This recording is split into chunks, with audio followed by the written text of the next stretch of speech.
आरिफ किसाना की जानब से आप सबकी खिदमत में सलाम अर्ज़ है। यहाँ स्वीडन, नॉर्वे, डेनमार्क बल्कि बहुत से दीगर यूरोपीय ममालिक में वालिदैन को बच्चों के हवाले से बहुत से मसाइल का सामना है। ख़ुसूसन बच्चों की जो केयर है, बच्चों की नश्व नुमा है, और उसमें बाज़ औक़ात बच्चों को वालिदैन की जानब से जब मारपीट का सामना करना पड़ता है तो बड़ी मुश्किल सूरत हाल पैदा होती है। उसमें यहाँ की जो अथॉरिटीज़ हैं वो बच्चों को ले जाती हैं, फिर अदालत में वो मामलात चलते हैं और वालिदैन के लिए भी बहुत परेशानी का बायस होता है, और बच्चे भी जो है वो सूरत हाल का शिकार होते हैं।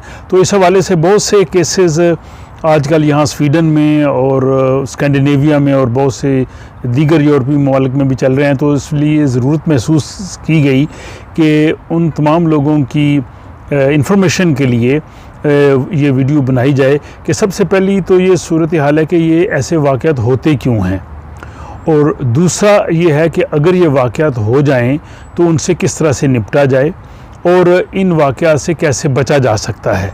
तो यही 3 नुकात आज की सारी गुफ्तगू का हासिल होंगे। इस सिलसिले में मैंने काफ़ी तहकीक की और वो तमाम मालूमात जो हैं वो मैं आपके सामने रखूँगा, ख़ुसूसन स्वीडन के हवाले से कि यहाँ पे वालिदैन और बच्चों की जो सूरत हाल है वो बाज़ सूरतों में काफ़ी परेशान कुन भी है। सबसे पहली चीज़ तो ये समझनी चाहिए कि जब हम लोग अपने मुल्क से यहाँ स्वीडन में आ गए हैं और यहाँ पे रह रहे हैं, और यहाँ ज़ाहिर यहाँ हम देखा था कि ये खुशहाल ज़िंदगी है, यहाँ ज़िंदगी बेहतर गुजरेगी, यहाँ सहूलतें ज़्यादा हैं, तो उन जब सहूलतों को हम हासिल कर रहे हैं, उनसे इंजॉय कर रहे हैं, तो साथ हमें यहाँ के कवानीन को भी समझना चाहिए। अगर हम यहाँ के मुआशरे में अपने आप को एक बेहतर शहरी के तौर पे रहना चाहते हैं और हम इन परेशानियों से बचना चाहते हैं, तो हमें यहाँ के कानून को और यहाँ के सिस्टम को समझना बहुत ज़रूरी है। हम समझते हैं कि बच्चे हमारे हैं, बच्चे हमारी मलकियत है, हम जो चाहे बच्चों के साथ करें।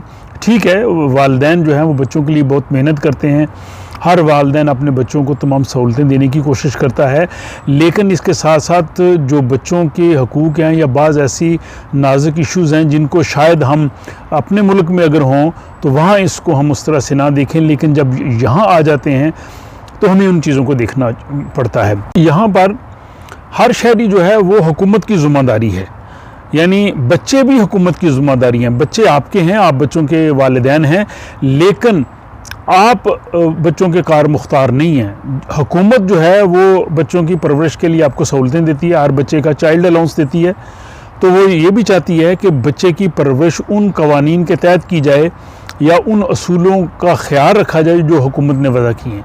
अब यहाँ पे अगर आप इस मुल्क में आपने रहना पसंद किया है, अगर आप इस मुल्क के शहरी रह रहे हैं और यहाँ के जो हैं वो सहूलतों से फ़ायदा उठा रहे हैं, तो फिर हुकूमत के उन कवानीन पर भी अमल करना होगा। बदी तौर पर जो बच्चों के हवाले से कानून यहाँ स्वीडन में या यूरोप में चल रहा है, ये 1989 में यूनाइटेड नेशंस ने का जो कन्वेंशन था चिल्ड्रन राइट्स के बारे में, वो इसका मेन मुहर्रक है, और स्वीडन जो है वो उसने उसमें हिस्सा लिया था। वो कानून यहाँ पे है, और फिर 1 जनवरी 2020 से उसमें कुछ अमेंडमेंट्स करके भी स्वीडन ने उसको यहाँ पे नाफिज किया हुआ है। और यहाँ पे स्वीडन में ये अथॉरिटी जो है वो हर जो म्यूनिसिपैलिटी है या जिसको कम्यून कहते हैं, कम्यून में दी गई है। कम्यून में एक जो इदारा होता है जो समाजी बहबूद के फ़राइज़ सर अंजाम देता है, जिसको सोशल शासन कहते हैं, सोशल सर्विसेज, वो उसमें वो बाकी अमूर भी जो बूढ़े लोग होते हैं उनकी निगहदाश्त भी करता है, बाकी जो माजूर अफराद हैं उनको भी सहूलतें का जायज़ा लेता है। वही बच्चों के हवाले से भी वो निगरानी करता है, और अगर किसी तरह से कोई मामला पेश आ जाए तो वही इस चीज़ को लेते हैं। अब बच्चों के जो केसेस हैं जिसमें बच्चों की परवरिश के हवाले से, बच्चों की जो है वो देखभाल के हवाले से, या बच्चों पे वालिदैन की जानिब से मारपीट और तशद्दुद के हवाले से जो सूरत हाल है वो यहाँ पे काफ़ी संगीन है। और अगर मैं गुज़श्ता साल 2020 का स्टैटिस्टिक्स को देखूं तो 24,700 केसेस जो हैं वो हुकूमत के पास आए थे, जिनमें ये शिकायत थी कि इन बच्चों को जो है वो मसाइल का सामना है। अब होता कैसे, ये सोशल सेंसन को कैसे पता चलता है? उनको पता ऐसे चलता है कि ज़्यादातर उनको जब बच्चे हमारे डे केयर में, फोर्स स्कूला में या स्कूल में जाते हैं, वहाँ पे अगर बच्चे के जिस्म पे किसी किस्म के निशान मौजूद हैं तो ये सबसे बड़ा सबूत होता है। दूसरा, बच्चे ख़ुद जाके भी अपने टीचर से, अपने दोस्तों से बात कर देते हैं। घर में जो भी हो रहा है ना, बच्चे ने अगले दिन स्कूल जाके बताना है। इवन अगर घर का कोई मेहमान आया तो बच्चे ने ये बताना कि हमारा फ़लाँ मेहमान आया था, हमारा चचा हमारे साथ रहता है, हमारा मामू इधर रहता है। हर चीज़ बच्चे ने रिपोर्ट करनी है और बच्चे रिपोर्ट कर देते हैं। तो ये समझें कि आपका जो बच्चा है उसको आपने ये समझना कि आप जो भी इसके सामने करेंगे ये स्कूल जाके बता देगा। तो मोस्टली केसेस जो हैं वो स्कूल से रिपोर्ट होते हैं। फिर इसके बाद जब यहाँ पे बच्चे जो 6 साल की उम्र तक के बच्चे अक्सर या नर्स के पास जाते हैं, उसका वो चेकअप होता है, उसकी ग्रोथ नशो नुमा का वो चार्ट देखते हैं। वहाँ पे भी वो नोट कर सकते हैं कि बच्चे की नशो नुमा सही नहीं हो रही, बच्चे को शायद खुराक सही नहीं दी जा रही, बच्चा कुछ नफसियाती वजूहात की बिना पे जो है वो परेशानी का शिकार है। या डॉक्टर के पास अगर आप जाएं, डेंटिस्ट के पास जाएं, ये वो सोर्सेज होते हैं जहाँ से शिकायत जो है वो सोशल अथॉरिटी के पास जाती है। या आपके हमसाए हैं, अगर आप बच्चे के साथ मारपीट कर रहे हैं, कोई तशद्दुद कर रहे हैं या घर में लड़ाई झगड़ा होता है, तो वो हमसाए खामोशी से फ़ोन कर सकते हैं। अगर आप कहीं सफ़र कर रहे हैं, बस में बैठे हैं, अगर बच्चे को आपने थप्पड़ लगा दिया, किसी सेंटर में लगा दिया, कोई बंदा देख रहा है, वो पुलिस को इतला कर सकता है, सोशल को इतला कर सकता है। यानी किसी न किसी तरीके से आपकी इतला आगे चली जाएगी। ये जाती इसी तरीके से है। अब ये नहीं होता कि इतला गई तो वो फौरी तौर पे हर इतला को देखें, वो उसकी वो इन्वेस्टिगेट करते हैं। सोशल जो सर्विसेज वाले हैं वो इन्वेस्टिगेट करके अपना जो उनका जो बोर्ड होता है, अथॉरिटी होती है, उसको बताते हैं कि ये सिलसिला हुआ है और इस बच्चे को हम जो है वो अपनी केयर में लेना चाहते हैं। अगर संगीन सूरत हाल है, अगर वहाँ बच्चे पे तशद्दुद हुआ है, निशान मौजूद हैं, फिर तो इमीडिएटली करेंगे, फिर तो उसमें कोई देर नहीं लगाएंगे। अब ये जब उनके पास वो सूरत हाल जाती है, फिर अथॉरिटी उसको जो है वो उसका एक डिसीजन करती है और फिर कोर्ट में केस जाता है। और अमूमन जो सोशल अथॉरिटी जो एक बना के सारी पूरी इन्वेस्टिगेशन, उसमें वो गवाहों के बयान भी ले सकते हैं, अगर स्कूल है तो टीचर से पूछ सकते हैं, बच्चों से पूछ सकते हैं, हमसायों से पूछ सकते हैं, जो भी केस की नोयत हो, तो उसके बाद जो है वो अदालत जो है वो फ़ैसला करती है और अमूमी अदालत उसी लिहाज से फ़ैसला करती है।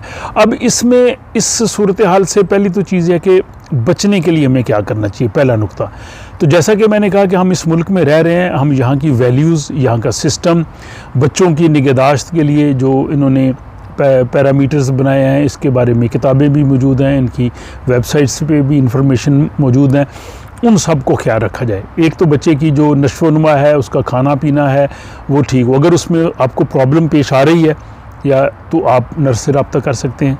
बच्चे को नफसियाती तौर पे ना डराया धमकाया जाए, यानी सिर्फ मारपीट काफ़ी नहीं है। अगर आप बच्चे को खौफजदा करेंगे, बच्चा जाके बताएगा, ये भी उसी ज़ुमरे में आ जाएगा। बच्चे को समाजी और सोशल एक्टिविटीज़ में ज़बरदस्ती ना मुलव्वस किया जाए। मजहबी चीज़ों में बच्चे को ज़बरदस्ती ना किया जाए। बच्चे को आप तालीम दे सकते हैं, उसको पढ़ा सकते हैं, उसको जो भी आपका मज़हब है उसकी तरफ लाने के लिए आप तरबियत और अपना रोल मॉडल कर सकते हैं। लेकिन ज़बरदस्ती अगर करेंगे, यहाँ पे एक हुआ था कि मलेशिया के एक सफारतकार थे, उन्होंने अपने बच्चे को मारपीट की कि वो नमाज़ पढ़े और उसका फिर वो मीडिया में बहुत ज़्यादा इस पे बहस हुआ था। तो ऐसी चीज़ों से आप बच सकते हैं। फिर बच्चे की जो ज़रूरियात हैं उनको वालिदैन ने अपने ख़्याल में रखना है।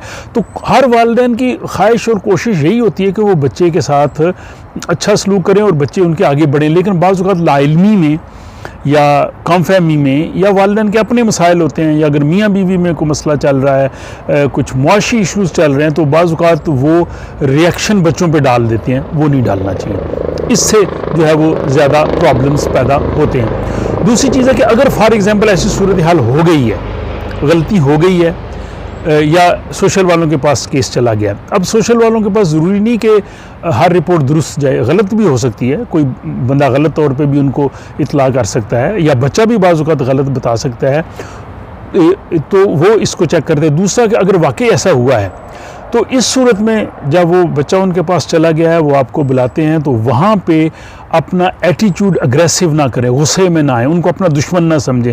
अब ये ना समझें ये आपसे जानबूझ के ले गए हैं, ये आपका बच्चा छीनना चाहते हैं, ये नहीं चाहते कि बच्चे आपके पास हों। ऐसा सोच और एटीट्यूड आपके लिए नुकसानदेह और ऐसी नहीं होनी चाहिए, क्योंकि जब गवर्नमेंट अथॉरिटी आपका बच्चा लेके जा रही है, गवर्नमेंट को उसके बहुत पैसे पे करना पड़ते हैं, जिस जगह पे रखना पड़ता है वो सारे एक्सपेंसेस देना चाहते हैं। गवर्नमेंट क्यों चाहेगी कि आपका बच्चा ले जाए? उनको को आपके साथ कोई ज़ाती दुश्मनी नहीं है। वहाँ पे बजाय झूठ बोलने के, बजाय अपना उनके साथ गुस्सा करने के, अगर गलती है तो उसको आप एडमिट करें। आप एडमिट नहीं भी करेंगे तो फिर भी कह देंगे कि आपने ये किया है। अगर आप एडमिट कर लेंगे, अपने एटीट्यूड में, रवैये में आप तब्दीली करेंगे, अगर कोई गलती है, अगर आप उसको करेंगे कि हाँ इसमें कुछ लाइल्मी थी, या इसमें हम ये नहीं करना चाह रहे थे, या ऐसे नहीं ऐसे हुआ है, तो वो आपके लिए बेहतरी हो सकती है। उसमें बच्चा आपको शायद जल्दी मिल जाए। वकील आपको ज़ाहिर मिलेगा, वकील के साथ आप कोऑपरेट करें। वकील जिस तरह से आपको कह रहा है आप उसको सुनने की कोशिश करें। लेकिन फिर मैं वो कहूँगा कि बाज़ हमारे अक्सर होता है, ज़ाहिर हम रिएक्शन में आते हैं, हम कहते हैं जी ये हमारे बच्चे हमसे छीनना चाहते हैं, हमारे साथ दुश्मनी कर रहे हैं। वो चीज़ें हमारे लिए ज़्यादा नुकसानदेह होती हैं। फिर अगर आप जितना अच्छा एटीट्यूड इख्तियार करेंगे, उतनी जल्दी बच्चे आपको मिल सकते हैं। आप बाज़ औक़ात देर लगती है, इन्वेस्टिगेशन में देर लगती है, कई दफ़ा महीने लगते हैं, उसमें थोड़ा सब्र करना है। ये नहीं है कि अगर आपके बच्चे ले गए, आप कहें जी माँ रो रही है, उसने 4 दिन से खाना नहीं खाया, ये नेचुरल चीज़ है। वो ऐसी चीज़ों से वो मुतासर नहीं होंगे। वो उन्होंने केस देखना, जब तक उनकी इन्वेस्टिगेशन मुकम्मल नहीं होती आपको किसी तरह से बच्चा मिल नहीं सकता। ये केस टू केस वेरी करता है नोयत क्या है। लेकिन इसमें मैं यही कहूँगा कि अगर खुदा न खास्ता किसी के साथ ऐसी सूरत हाल पैदा हो गई है, तो पहले तो अगर अपनी गलती है तो उसको आप एडमिट कर सकते हैं। फिर अपनी अथॉरिटी को बता सकते हैं कि नहीं जी हम जो है वो मोहतात रहेंगे, और वो अथॉरिटी वाले भी बच्चे आपको वापस दे सकते हैं, देना भी चाहेंगे, इस गारंटी के साथ कि आइंदा ऐसा ना हो, या आप उसको बेहतर। तो जो जहाँ भी खामी है, अगर बच्चे की तरबियत में, नश्व-ओ-नुमा में, उसको नफ्सियाती किसी हवाले से, या बाज़ बच्चों का एटीट्यूड जो है वो उनको ऐसे उसके प्रॉब्लम्स होते हैं बिहेवियर की वजह से, जिसमें वो गुस्से में आते हैं और आप भी गुस्सा करते हैं, तो वो चीज़ें हमारे लिए बहुत ही नुकसानदेह हैं। और मैं समझता हूँ कि अगर हम इन चीज़ों को अपने मद्देनज़र रखेंगे तो हम बहुत से उन मसाइल से बच सकते हैं। लेकिन अगर हमें इन्फॉर्मेशन की ज़रूरत हो, यहाँ पे अथॉरिटीज़ होती हैं, आप उनके पास जा सकते हैं। उन्होंने हैंडबुक्स भी वालिदैन के लिए बनाई हुई हैं, मुख्तलिफ़ कोर्सेज़ भी होते हैं, उनसे भी जो है वो रहनुमाई मिलती है। तो मेरा ख़्याल था कि बहुत सी चीज़ें जो हैं वो आज की इस गुफ्तगू में शामिल हो गई हैं। अगर कुछ नुकात रह गए हों तो आप कमेंट्स में लिख सकते हैं, ताकि उनके बारे में भी बात की जाए। और मैं समझता हूँ कि ये बहुत ही मुफीद है। आप इसे ना सिर्फ ख़ुद देखें बल्कि अपने दोस्त, अहबाब और दीगर वालिदैन को भी जो है वो उनसे शेयर करें, ताकि वो भी थोड़े मोहतात रहें और खुदा ना करे कि उनको किसी ऐसी मुश्किल सूरत हाल का सामना करना पड़े।